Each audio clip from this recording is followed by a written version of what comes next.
All right, we're going to go ahead and get started on our awards ceremony. And I thought I'd take a little bit of time to just talk about the CATEE Awards a little bit so you know why these companies and individuals and organizations are being honored. Each year, the CATEE Conference recognizes individuals, organizations, companies that have demonstrated outstanding and unique contributions to clean air through energy efficiency, right? Also through renewable energy actions or programs. We send out a request for nominations. They're invited from the public for the recognition of leading efforts that have contributed to the impact, improving the impact of buildings and development on cleaner air and environmental quality for Texas, especially in its urban regions. This year's recipients are not one-offs. The things that they've done can be replicated and serve as a catalyst for additional clean air through energy efficiency or renewable energy actions. And for those of us who are counting, these actions have resulted in quantifiable energy savings or productions of renewable energies. But it's not just about numbers. We are also considering the nominees' innovation, their degree of difficulty in overcoming challenges to meeting their goals, the scope of their work, local, state, and in some cases global, and the contribution to local environmental goals and leadership within the nominees' sector. This year, we have awardees in 4 different categories. We have an award for the Outstanding Government Organization, an award for the Outstanding Nonprofit Organization, and then our newest honor, which is the Energy Systems Laboratory Partner of the Year, which is awarded by the Energy Systems Lab to recognize those partners that go above and beyond. They are being recognized for leading efforts that have contributed to improving the impact of buildings and development on clean air and environmental quality. And of course, we also have the Greg Cook Award for Excellence in Environmental Leadership. This award encompasses all these values and is also considers how the awardee has inspired others through creative and cooperative problem solving, and they brought both passion and reason to the pursuit of environmental protection. In other words, a lifetime of excellence in environmental leadership is modeled after Greg Cook, a former EPA Region 6 administrator. And we're going to talk a little bit more about Greg Cook shortly. So let's start off with our first 2015 awardee. The first award is for the Outstanding Government Organization, and this goes to Travis County, Texas, for their excellent and groundbreaking work in developing the first PACE district in Texas. That's the Property Assessed Clean Energy District in Texas.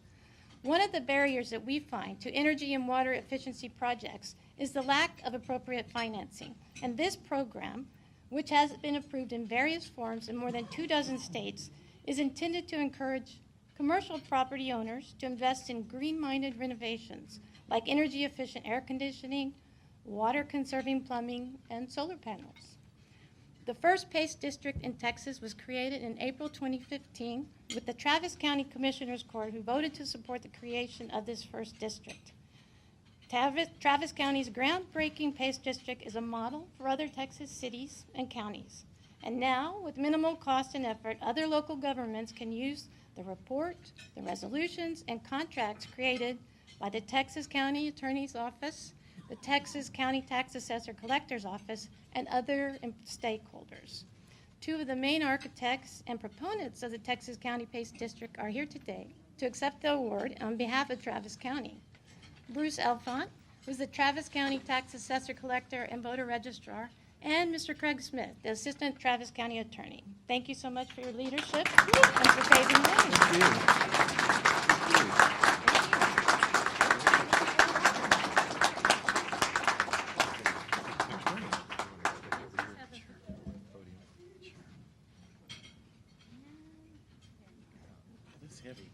It is a heavy award.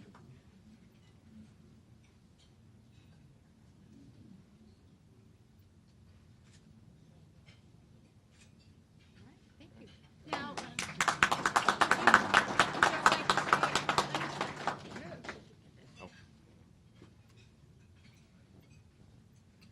And would you all like to say a couple of words? Sure. Yeah.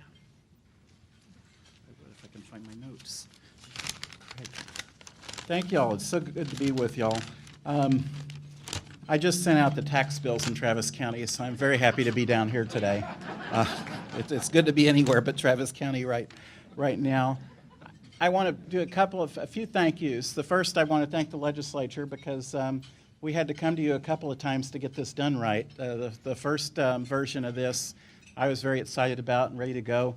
And my county attorney said, it looks good except for one thing. I said, well, what? He said, well, it doesn't give you the authority to do this. And so, oops. So we had to go back to the legislature and get that and some other things fixed. But one of the great things that came out of that is that we added water to the legislation. And Travis County in particular, most of Texas has really suffered through droughts, and we know we will again. So having water as part of this is really great. I want to thank Judge Eckhart and our Commissioners Court. I took this to Judge Eckhart a year or more ago and said, want you to sponsor it and let's get going with it. And she says, well, what I want to do is ask two of our commissioners to co-sponsor it. And she found our most liberal commissioner and our most conservative commissioner, and they were the co-sponsors for the PACE project in Texas, and we're very proud of that, and it really speaks volumes about how bipartisan or nonpartisan this really is. It just makes really good sense. I want to thank Craig Smith. Craig took this project on when the legislation was passed. He helped us create the model that is unique to Texas. He created the resolution and the contracts, and he's currently fielding calls from all over the state asking how we did it and would we share our materials, and we have, and we're certainly happy to. And then finally, if I didn't thank Charlene Heidegger, I would be negligent, because Charlene is the mother of Texas PACE. She was the one, as she said, the mother hen.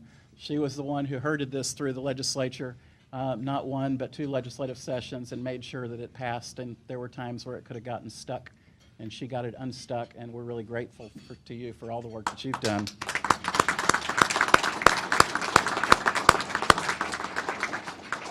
Clearly, this is a win-win. Our business community is very excited that they're going to be able to reduce their bottom line and save energy and water costs for their businesses. Our environmental community is very excited that we're going to make limited resources go farther, and that we're going to do our little job in reducing our carbon footprint in Travis County. So we're very excited about that. We're very proud that we're taking a leading role in this, and again, we're happy to assist any other county that is interested in pursuing a PACE organization and contracts.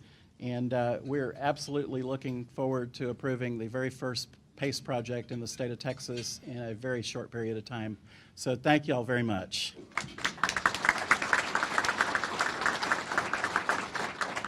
I just want to say that I'm very proud to be associated with this effort and hope that it spreads to other communities in Texas.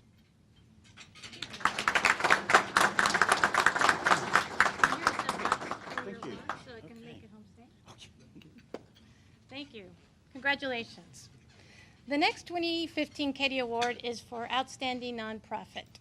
And this year's award goes to SPEAR, the South Central Partnership for Energy Efficiency as a Resource.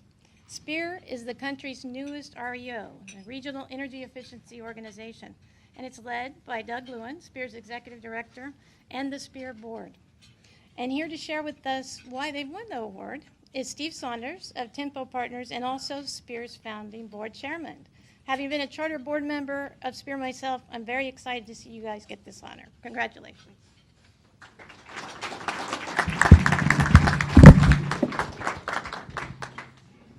So 11 or 12 years ago, I went from a air conditioning person who wondered what happened to a person who joined this community through the recommendation of Tom Fitzpatrick, who said, you should go to this CATEE conference. And I respected Tom, so I showed up, and I became part of the community who helped try to think about what should happen and then help create what did happen. And sort of through that, I got involved in lots of different energy efficiency projects and ideas. And out of that, I was approached really by the early SPEAR visionaries and said, hey, we're interested in creating sort of energy efficiency in the state of Texas. It's a void really from the business community side, and we ought to work on it harder, and it's a real opportunity for all of us. Too much we depend on the utilities, and we should not depend on just the utilities to fund everything and do everything. There's just an opportunity for us to participate and grow, and I'm like into that. And I got into it much further than I meant to. But it was the right thing to go do, and I'm so glad I did because it worked. And the SPEAR organization grew and morphed, and what they have done and what they have become is this amazing resource for energy efficiency for Texas and Oklahoma. And so if you're a business who is interested in energy efficiency and clean air, and you're not a participant or a member, you're missing out, because if you want to know what's going on, you can find out. And I'm pretty connected, and oftentimes I'm clueless. But I call Doug, and I call Chris, and I call the staff members, and they educate me. And then I call my suppliers and customers, and they think I'm brilliant. It is really cheap to look brilliant. So SPEAR is this incredible resource that has built momentum to move the state forward, and it's so smart of us to go do that. So it's good for business, it's good for the environment, clean air and energy efficiency is good for all of us. It's a wonderful thing.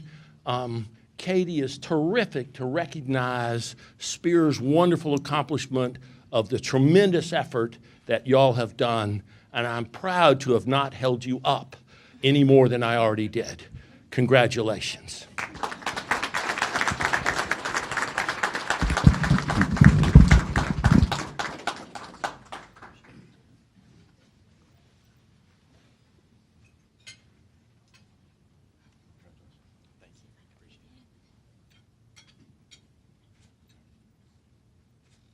Thank you. And Doug, would you like to say a few words? Good job. Yes, you can.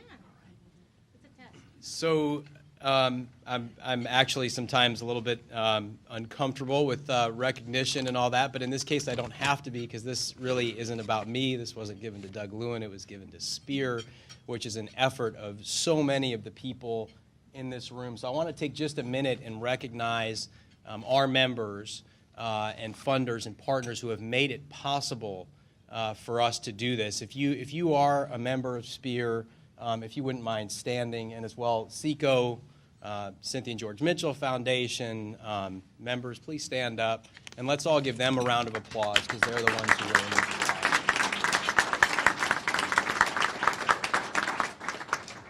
It's been really gratifying to start something, kind of bootstrap it, get it going with 10 or so members and a small planning grant, and see it grow to the 50 members it's at now, to the many different projects we have going now, and to so many of the people in this room that we're working with to move all these great things forward.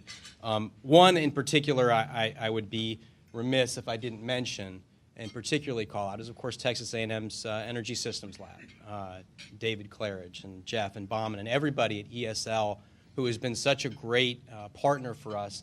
And this summit is sort of a great example of that. This conference and our summit are a great example of that. They're about 4 or 5 months away. Little plug, ours is going to be March 29th and 30th in Austin. And it's great because this ends up being almost like a sort of de facto member meeting for us, because so many of us get together here, and I think the same thing happens for A&M. We help support their event, they help support ours, and that's been a great partnership. And of course, working with them on all kinds of things from industrial efficiency to codes, on through the spectrum has been a great partnership. So thank you to Texas A&M and Energy Systems Lab. Just this year, Jeff mentioned his talk yesterday, the American Council for Energy Efficient Economy recognized Texas as the most improved state in energy efficiency. And as Representative Dale said, a lot of the things that we do in Texas, we don't get credit for. And so one of the things we're trying to do is really two things we're trying to do. One, we're trying to make energy efficiency go farther, go faster. And two, we're trying to say to the rest of the country, we're not doing it exactly like they do in California, nor will we ever. We're not doing it exactly like they do it in New York or Massachusetts or Rhode Island. We're doing it in a Texas way. And it's important that that gets recognized and those innovations go out to other places. And maybe at one point in a few years, people in California will be saying, hey, we should be doing it more like Texas. And in a lot of ways, they should be. The only other thing I want to say before I conclude is that, you know, the title of this conference, Clean Air through Energy Efficiency. And clean air is so very important to each and every person. We all breathe the air. But at least equally importantly is economic development in our economy. And we need to recognize that what energy efficiency represents is an economic efficiency. Every dollar that we don't waste on energy is a dollar that homeowners can then spend on either consumer goods or save for retirement or college. That a business owner doesn't waste on energy goes back into their employees, hiring new people, investing in more capital equipment. Energy efficiency is an economic driver, and it's often a silent one. Often we don't see it, and we need to make sure that it has more prominence. Energy efficiency has had a massive impact on the state, but it's often very silent, and we need the business community, much of which is represented here, to speak up and talk about that. So, not only for our air, but for our bottom lines, energy efficiency is a force. We need to encourage more of it.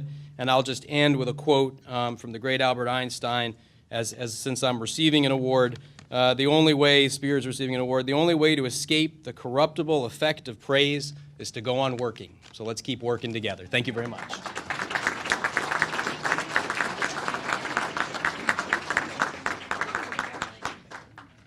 Very good. Okay. So our third award is making its debut. It is the Energy Systems Laboratory Partner of the Year, and it is our host, the Energy Systems Lab, great honor to present this award. The Energy Systems Lab works with many partners across the globe on energy-related projects. We heard quite a bit yesterday at lunch from Dr. Claridge about the breadth of their touch and some of the exciting new initiatives that they're embarking on with partners in the future. Some partners stand out. They go above and beyond. They aren't just building above code, but they're constantly working to reduce their load, improve operations, and often serve as an integral part of the research mission at the Energy Systems Lab.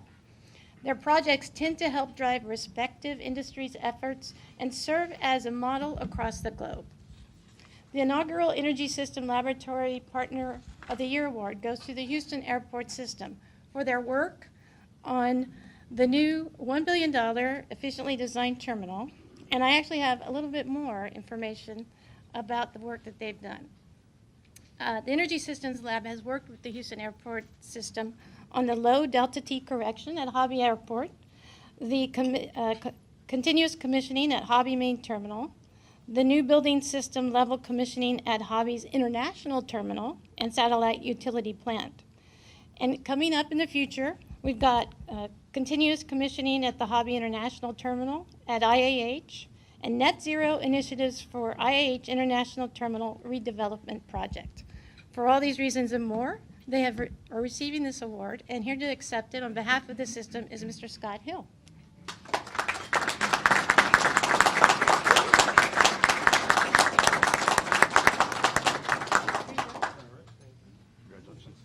It is heavy. Congratulations.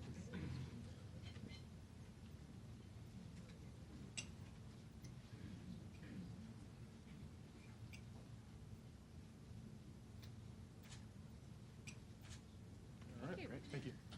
Scott, would you like to say a couple words? Well, I'm stealing the thunder from my boss, Mr. Robert Barker. He was supposed to be here, but couldn't make it. And also Mario Diaz, the director of the Houston Airport System. Both of them have the forward thinking to bring ESL on board. Past relationships with Mr. Bami Yazdani and Dr. Claridge and Joe Martinez at DFW. I know Mr. Barker worked a lot with them and brought them on board with the Houston Airport System. It's been quite a pleasure and an honor working with them on these initiatives for energy savings. going forward with net zero, continuous commissioning, and the such. So I could try to talk about the technicalities of all the projects, but I'm usually just a guy who's making sure the project's getting done on time, on budget, all that type of stuff. So, but it's been very educational for me. After they explained it to me about 3 or 4 times, I start to get it, and then I appreciate it, and I think that's something great for the Houston airport system. And as a part-time educator, I think it's great that it gives back to the students of Texas A&M, and working with those students and the interns, seeing them grow, it's quite beneficial. So I guess that's about it. I think next year Mr. Barker will try to attend again, and hopefully we'll have more information on the net zero initiatives by then for our international terminal project. All right, thank you. Thank you.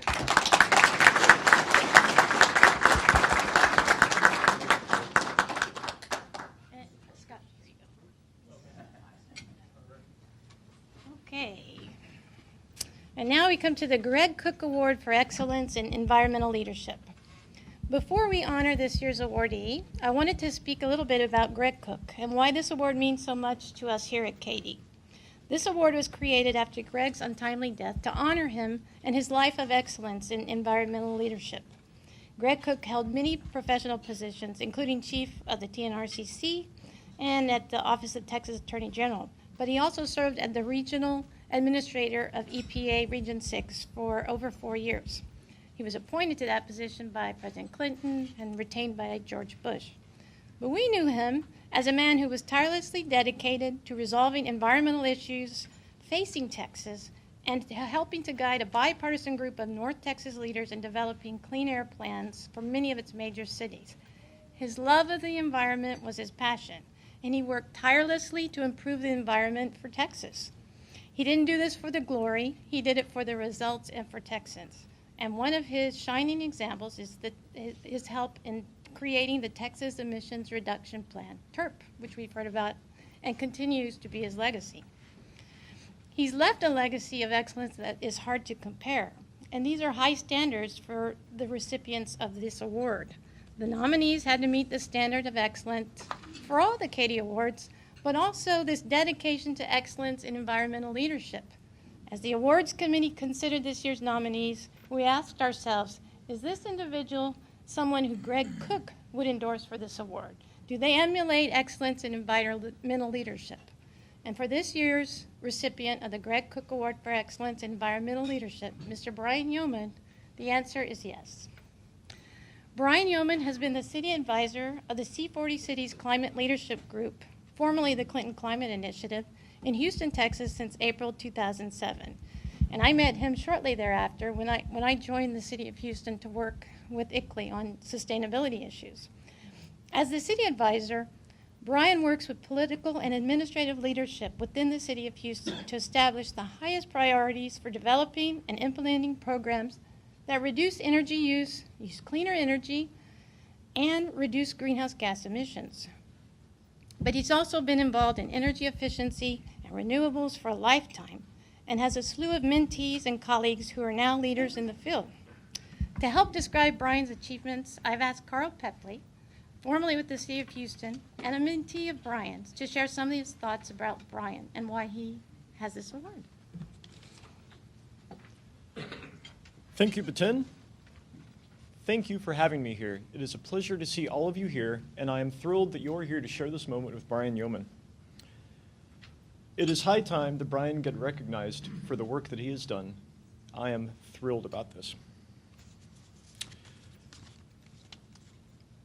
The Clinton Climate Initiative hired Brian away from the Houston Advanced Research Center.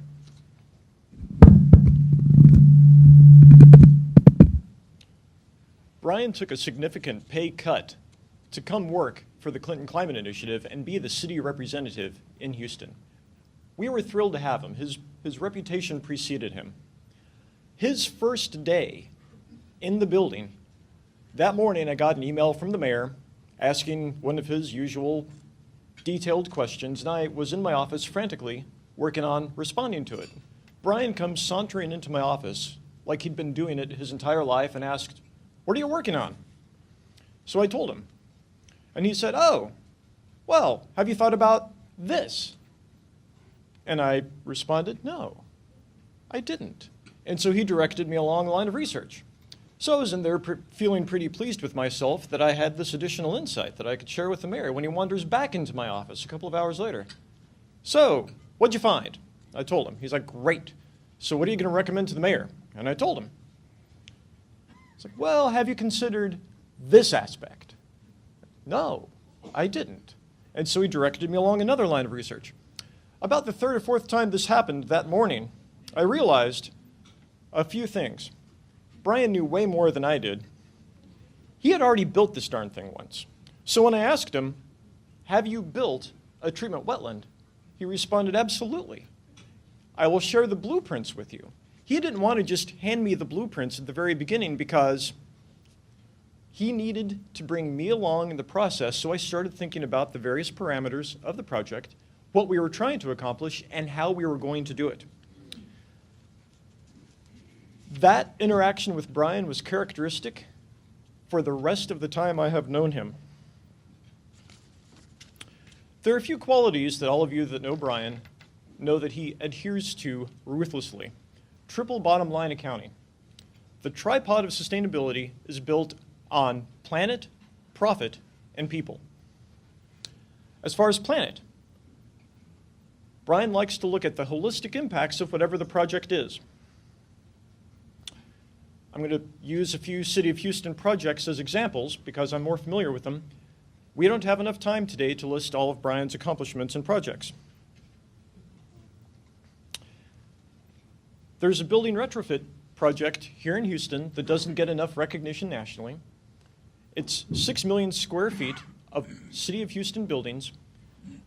Brian led the city. He held our hand through the entire process, through the design conception, through the hiring of ESCOs, even through the contract negotiation to make sure we got what we wanted out of it, which was a 30% reduction in energy efficiency. Traffic signals. Every traffic signal in Houston has been replaced with LEDs.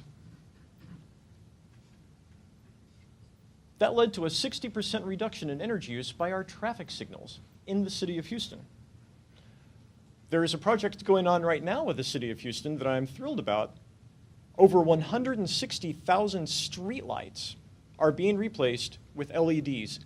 This is huge because not only are these going to use significantly less energy, but also they're going to reduce any pollution associated with the generation of that electricity and the added benefit of a decrease in light pollution. These lights are better designed. All of the light is getting focused downward. It's going to make it easier for Houstonians to see stars at night. I am thrilled about this. The second aspect that Brian adheres to is profit. Getting a green project in place is one thing. Getting a green project in place that not only produces emission reductions, but saves the city money, that is a win. Thanks to Brian's work, we can say very calmly that there is the choice between economy or the environment is a false choice. We can have both, and we can succeed in both. Again, in the Texas way. The building retrofit program cost the city $60 million. It's already saved $36 million worth of energy, and it continues to do so. The traffic signals that were replaced had a payback period measured in months, not years. Additionally, these retrofits and projects decreased the amount of maintenance needed. Those LED traffic signals need a fraction of the maintenance that the traditional incandescent bulbs needed. So again, it's another cost savings. But it's the third leg of that tripod of sustainability where Brian really differentiates himself from others, and that is on the people side. It's not a success unless he's brought everyone along with him during this project. Brian raises up those around him. Whenever I think about Brian's approach, it reminds me of the phrase, give someone a fish, they eat for a day. Teach someone to fish in a sustainable manner, they can eat for lifetimes. That is what Brian does. He works with his partners using the Socratic process. At heart, he is a teacher. He has taught over 17,000 students, including a large number at NASA, about the natural step process. If you are interested in learning about the natural step process, please contact Brian. Brian is great about bringing together the people that are needed to make a project succeed. He is very good at communicating with those various diverse backgrounds. Brian serves as a mentor to more people than I know. It is absolutely incredible. He selflessly gives his time and knowledge to anyone that wants it, whether it's a one-question issue or something that's going to take 6 to 8 months for him to work through the process with that partner to reach the conclusion they want. One example of a mentor I want to mention is George Bandy. He was the keynote speaker in 2009 for this CATEE conference. When Brian met him, he was a 6th grade teacher. He was the teacher of both of Brian's daughters. Today, he is the vice president for sustainability for Interface Carpets, the largest carpet manufacturer in the world. He also became the chairman of the US GBC.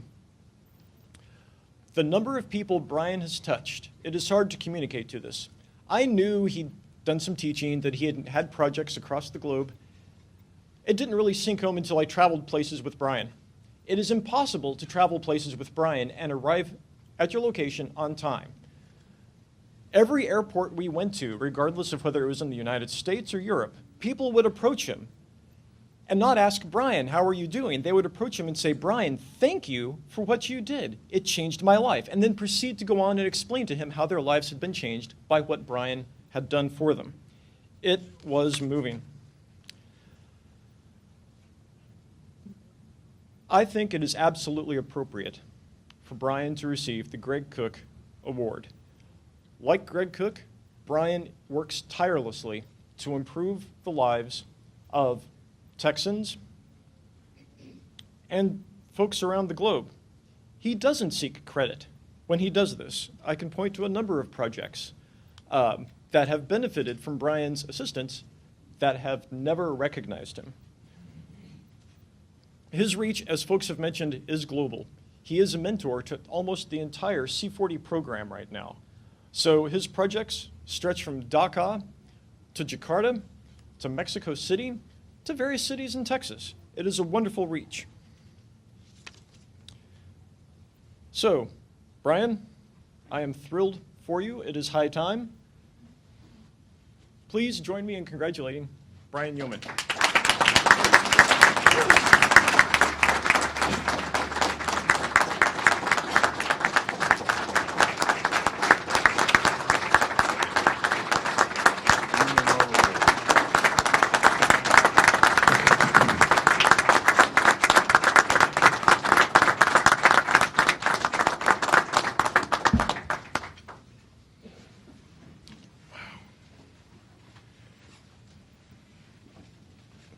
I don't know what to say. Well, thank you all very much for your years of service to the improvement of the quality of life in the state of Texas, in the United States, and the globe. Thank you for your consideration of me for this very humbling award. Greg Cook was an inspirational hero to me, and Carl's inside look at some of the ways that I have sometimes tried to assist those of us that are on this sustainability journey and the quest for energy efficiency is pretty telling. I've had so many wonderful interactions with so many people in this room that this award belongs as much to you as it does to me. Could never have had the opportunity to attempt to make a difference in this field and to contribute and to continue to contribute. Many of you know I write, frequently published crazily, and my nom de plume is the raging, inexorable thunder lizard evangelist for change. That got me in a lot of trouble at the University of Texas because the University of Texas really didn't like the notion of change.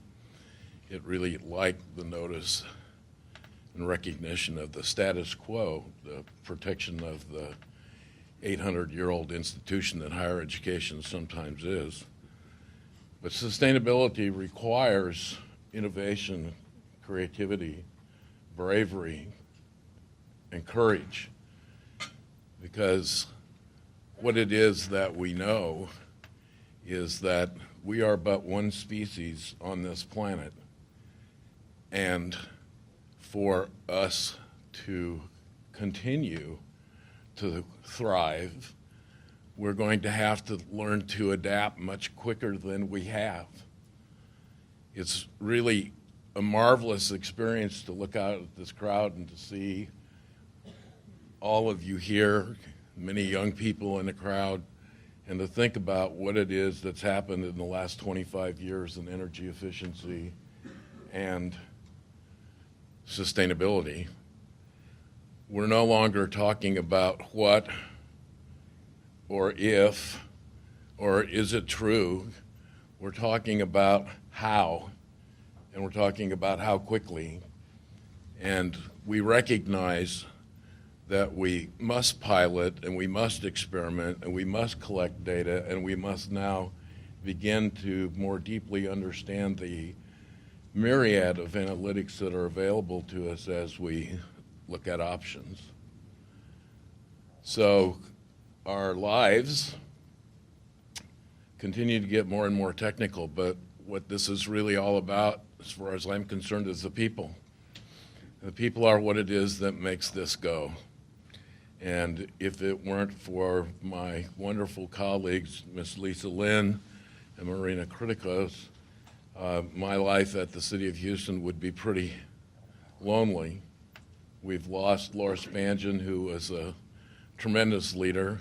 How lucky could one person be to have Carl Pepley for 6 years and to have Laura Spangen for 6 years to work on sustainability in the nation's fourth largest city? I was blessed. So again, I'm humbled, I'm honored, I'm surprised.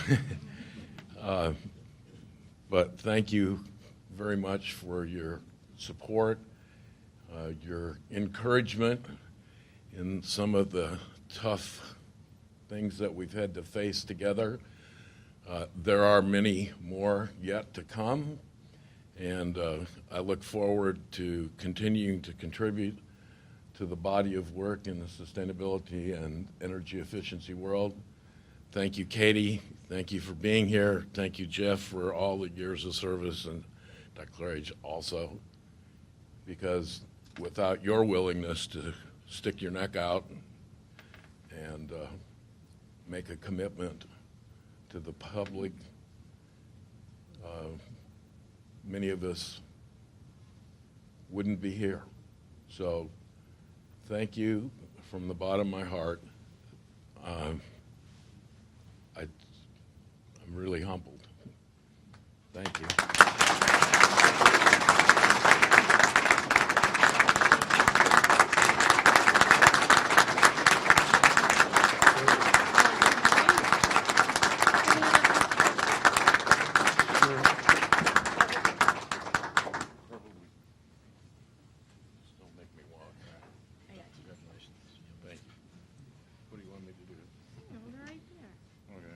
Don't drop it. Thank you.